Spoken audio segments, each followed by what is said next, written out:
ఏదైనా సరే రాష్ట్ర ప్రజలకు సేవ చేయాలనుకున్నప్పుడు, రాష్ట్ర ప్రజలకు మంచి చేయాలనుకున్నప్పుడు మంచి మనసు ఉండాలి. దానితో పాటు మనకు కావాల్సినటువంటి నిధుల కోసం, మనకు ఉన్నటువంటి హక్కుల కోసం కొట్లాడేంత దమ్ము, ధైర్యం కూడా ఉండాలి. గతంలో జగన్ గారు ముఖ్యమంత్రిగా ఉన్నప్పుడు దేశ ప్రధాని నరేంద్ర మోదీ గారు ఆంధ్రప్రదేశ్కి వచ్చినటువంటి సందర్భంలో ఆ వేదిక పైన మరి ఇక్కడ అన్ని రకాలుగా అన్ని విషయాల్లో మా సహకారం ఉంటుంది, మా ఎంపీల సహకారం ఉంటుంది, కానీ మా ఎజెండా మాత్రం రాష్ట్ర ప్రజల యొక్క క్షేమమే అని చెప్పి ధైర్యంగా అడిగినటువంటి వ్యక్తి జగన్మోహన్ రెడ్డి. ఇది ఎవరు ఒప్పుకున్నా ఒప్పుకోకపోయినా ఇది నిజం. దీనికి సంబంధించినటువంటి వీడియో క్లిప్పింగ్స్ కూడా ఉంటాయి, కావాలంటే చూసుకోవచ్చు. పైగా అప్పుడు జగన్ గారి సహకారంతో నరేంద్ర మోదీ గారి ప్రభుత్వం నడవలేదు, బలంగానే ఉన్నారు అప్పుడు. కానీ ఇప్పుడు చంద్రబాబు నాయుడు గారి మీద ఆధారపడినటువంటి పరిస్థితి ఉన్నప్పటికీ కూడా మరి రాష్ట్రానికి సంబంధించి హక్కులను అడిగేటువంటి దమ్ము, ఆ ధైర్యం, ఆ తెగువ మరి చంద్రబాబు నాయుడు గారికి ఎందుకు లేదు? అంటే వాళ్ళకు మనసు లేదు, ప్రజలకు మంచి చేయాలనేటువంటి ఆలోచన ఏమీ లేదు.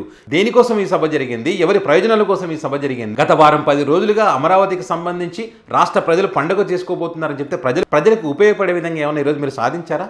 సభలో ఏమైనా మాట్లాడారా? అడిగే దమ్ము, ధైర్యం ఏమైనా చేశారా? ఎవ్వరూ చేయలేదు. నారా లోకేష్ గారేమో తన తండ్రికి భజన చేస్తే, ఆయన తండ్రి ఏమో నరేంద్ర మోదీ గారికి భజన చేశారు. ఇక పవన్ కళ్యాణ్ గారు ఏమైనా ప్రశ్నిస్తారేమో అంటే ఆయన కూడా నరేంద్ర మోదీ గారికి భజన చేయడం, నరేంద్ర మోదీ గారు కూడా అదే రకంగా. అంటే అందరూ ఒకరికొకరు కడుపులో కత్తులు పెట్టుకొని ఒకరి మీద ఒకరు భజన చేసుకోవడమే సరిపోయింది. కానీ మరి రాష్ట్ర ప్రయోజనాల కోసం ఏమైనా మాట్లాడారా?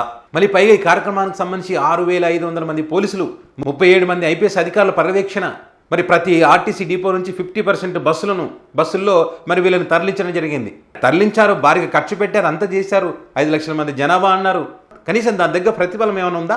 మోదీ గారు పవన్ కళ్యాణ్ గారు పిలిచి చాక్లెట్ ఇచ్చేసరికి అబ్బా చాక్లెట్ ఇచ్చేస్తాడు, ఏదో సాధించామని చెప్పి గొప్పగా ఎలివేషన్స్ ఇచ్చుకునేటువంటి కార్యక్రమం. పోలవరం ఎత్తు తగ్గింపుకు సంబంధించి కానీ, విశాఖ ఉక్కు పరిశ్రమకు సంబంధించి ప్రైవేటీకరణ చేస్తున్నటువంటి అంశానికి సంబంధించి కానీ, మరి ఇక్కడ ప్రత్యేక హోదాకు సంబంధించి కానీ, విభజనకు సంబంధించినటువంటి అనేక అంశాలకు సంబంధించి ఒక్క మాటనన్నా నరేంద్ర మోదీ గారిని అడిగారా? అది ఏం అడగలేదు. మీ బ్లెస్సింగ్స్ కావాలి, మా బ్లెస్సింగ్స్ ఉంటాయి, అంతవరకే. ఇంక సాధించిందే ఉంది ఇక్కడ. అన్ని అబద్ధాలు, భజనలు. 8 లక్షల కోట్లతో ఈ 10 నెలల కాలంలో 5 లక్షల ఉద్యోగాలు ఇచ్చారని చెప్పి నారా లోకేష్ గారు అబద్ధం చెప్పడం. మరి నమో నమో నమో అంటే ఒక భజన.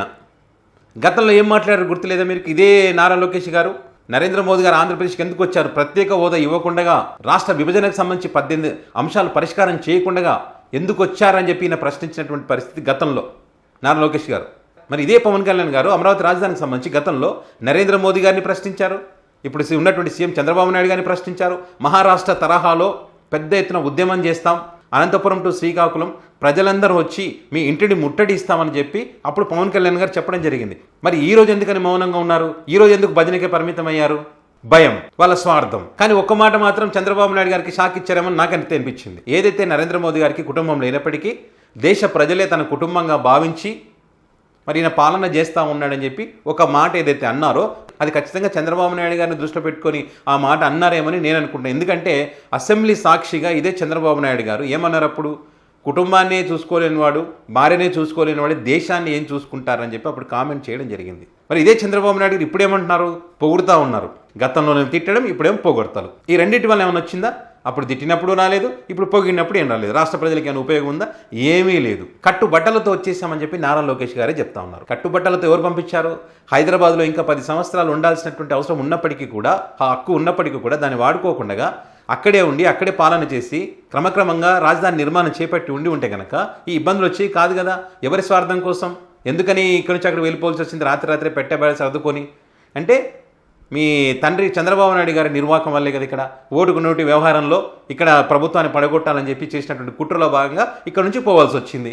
మరి అదేవిధంగా ప్రత్యేక హోదా వద్దు, ప్రత్యేక ప్యాకేజ్ కావాలని చెప్పింది కూడా మీరే కదా. చంద్రబాబు నాయుడు గారు కూడా అదే అన్నారు కదా.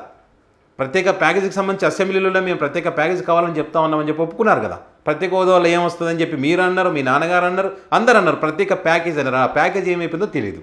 మరి మీరు చెప్పినట్టుగానే మనం నమో శంకుస్థాపన చేశారు, రాజధానికి సంబంధించి అన్ని రకాలుగా ఆదుకుంటున్నారు, అండదండలు ఉన్నాయని చెప్పి మీరు చెప్తా ఉన్నారు కదా. మరి 2014 నుంచి ఇప్పటి వరకు కూడా మరి అమరావతికి సంబంధించి చట్టబద్ధత ఎందుకు చేయలేదు? మరి 2014 నుంచి 2019 వరకు కూడా మీరే ఉన్నారు కదా. మరి ఎన్డీఏతో కలిసే ఉన్నారు కదా. మరి చట్టబద్ధత ఎందుకు చేయలేకపోయారు మీరు? ఒకటి కాదు, రెండు కాదు. ఈరోజు చెప్పినటువంటి మాటలు వింటే నిజంగా ఆంధ్రప్రదేశ్ ప్రజలు అద్భుతాలు జరిగిపోతున్నాయి అనడానికి ఇది చాలా రోజులుగా చెప్తున్నటువంటి మాటలే. ప్రతి జిల్లాకు ఒక ఎయిర్పోర్ట్ అన్నారు. ఇప్పుడు జిల్లాకి ఎయిర్పోర్ట్ ఏమైనా ఉందా? లేదు. 30% పచ్చగా ఉండేటట్టుగా చేస్తాం అమరావతి ప్రాంతంలో అని చెప్తా ఉన్నారు. పచ్చగా ఉండేటువంటి పొలాలను తీసుకొని మనం 30% పచ్చగా చేస్తామని చెప్తా ఉన్నారు. ఎడ్యుకేషన్ అబ్బుగా చేస్తామని చెప్తా ఉన్నారు. ఇక్కడ రాష్ట్రంలో ఉన్నటువంటి ఎడ్యుకేషన్కి సంబంధించినటువంటి అనేక ఇబ్బందులు ఉన్నాయి. ఇక్కడ ప్రైవేటు పాఠశాలల యొక్క అరాచకాలు ఎక్కువైపోతూ ఉన్నాయి. ప్రైవేటు పాఠశాల నిర్వాహకం వల్ల ఈరోజు విద్యార్థులు ఆత్మహత్య చేసుకుంటున్నారు. కొంతమంది ఫీజులు కట్టలేని పరిస్థితిలో ఉన్నారు. మరి వాళ్ళని ఆదుకోవాలనే ఆలోచన లేదా? ఇప్పుడు ప్రజెంట్ ఈరోజు ఆకలితో ఉన్నవాడికి అన్నం పెట్టాలి, కానీ ఆకలి చచ్చిపోయిన తర్వాత నేను బిర్యానీ పెడతా అంటే ఎవడు తింటాడు? తినడు. అమరావతిలో హెల్త్ సిటీ కూడా నిర్మాణం చేపడతామని చెప్పి అంటున్నారు. మరి ఇప్పుడు ఆరోగ్యశ్రీ పరిస్థితి ఏంది? అనేక బిల్లులు పెండింగ్లో ఉన్నటువంటి క్రమంలో మరి మొన్న హాస్పిటల్ అన్నీ కూడా మరి మేము వైద్యాన్ని నిలిపివేస్తున్నామని చెప్పినటువంటి పరిస్థితి. ఆరోగ్యశ్రీకి సంబంధించినటువంటి పెండింగ్ బిల్లులు ఇవ్వండి చాలు. అది కరెక్ట్గా నడిస్తే కనుక పేదవాడికి ఆరోగ్యం అందుతుంది, వాళ్ళు బ్రతకడానికి అవకాశం ఉంటుంది. వాళ్ళని ఆ రకంగా ఆదుకోవాలి. విద్యా వైద్యం అనేది చాలా చాలా ఇంపార్టెంట్. భవిష్యత్తులో ఎప్పుడో ఇది చేస్తామని కదా, ప్రజెంట్ ఇప్పుడు వాళ్ళకి అందించాల్సినటువంటి అవసరం ఉంటుంది. రాష్ట్రంలో ఉన్నటువంటి ఆర్థిక వనరులన్నీ తీసుకొచ్చి ఒకటే చోట గుమ్మరిస్తూ 26 జిల్లాలను అభివృద్ధి చేస్తామంటే ఏ రకంగా చేస్తారని అర్థం కాదు. సంపద సృష్టి అన్నారు, సంపద సృష్టి లేదు. దానికి సంబంధించినటువంటి మార్గాలు చెప్పండి అని చెప్పి మీరే స్వయంగా అడుగుతా ఉన్నారు. ఈరోజు చూస్తేనేమో జీఎస్టీ వసూళ్లు -3లోకి వచ్చినటువంటి పరిస్థితి. ఇంకా ఏ రకంగా 26 జిల్లాలు అభివృద్ధి చేస్తారో నాకైతే అర్థం కాలేదు. సంక్షేమము అభివృద్ధి రెండు జోడెద్దుల బండిలాగా ఉంటుందని చెప్పి నారా లోకేష్ గారు అన్నారు. డబుల్ ఇంజిన్ సర్కార్ ఉందని చెప్పి. మరి ఎక్కడుందండి? మీరు చెప్పినటువంటి 5 లక్షల ఉద్యోగాలు ఎక్కడిచ్చారు ఇక్కడ? మరి సంక్షేమం ఎక్కడ? మీరు ఇచ్చినటువంటి సూపర్ 6 హామీలో ఏది అమలు చేశారు ఇక్కడ? ఇట్లా అన్ని అబద్ధాలే చెప్తూ వచ్చారు. గతంలో వీళ్ళే అన్నారు, బీజేపీ పార్టీ కానీ కాంగ్రెస్ పార్టీ కానీ పార్లమెంట్ తలుపులు మూసి ఈ విభజన చేశారు, మోసం చేశారని చెప్పి వీళ్ళే మాట్లాడినటువంటి పరిస్థితుల్లో మళ్ళీ ఇదే టీడీపీ పార్టీ, ఇదే కాంగ్రెస్ పార్టీతో, ఇదే బీజేపీ పార్టీతో పొత్తు పెట్టుకున్నటువంటి పరిస్థితి. ఇప్పుడు కూడా వాళ్ళు పొత్తులోనే ఉన్నారు. సో ఇక్కడ వీళ్ళ అవసరాలే తప్ప రాష్ట్ర ప్రయోజనాలు అనేటువంటివి ఎక్కడ కనిపిస్తూ ఉన్నాయి? ఈ రోజు వీళ్ళు ఏదైతే ప్రతిష్టాత్మకంగా చేపట్టినటువంటి కార్యక్రమం ఏదైతే ఉందో మరి ఇక్కడ తేట తెల్లమైంది కదా. వీళ్ళు ఏమి ప్రజలకు సంబంధించి ఏం అడగలేదు. వాళ్ళ ఒకరికొకరు భజనలు చేసుకోవడానికి సరిపోయింది. గతంలో తిట్టుకున్నారు కదా, ఇప్పుడు ఒకరినొకరు పొగడడానికి ఈ సభను ఉపయోగించుకున్నారే తప్పితే రాష్ట్ర ప్రజల కోసం వీళ్ళు సాధించింది ఏమీ లేదు. జగన్మోహన్ రెడ్డి గతంలో ఏ రకంగా అయితే ధైర్యంగా తెగింపుతో అడిగాడో వీళ్ళు ఆ రకంగా అడగలేదనడానికి ఇంతకన్నా ఎగ్జాంపుల్స్ ఏమీ అవసరం లేదు.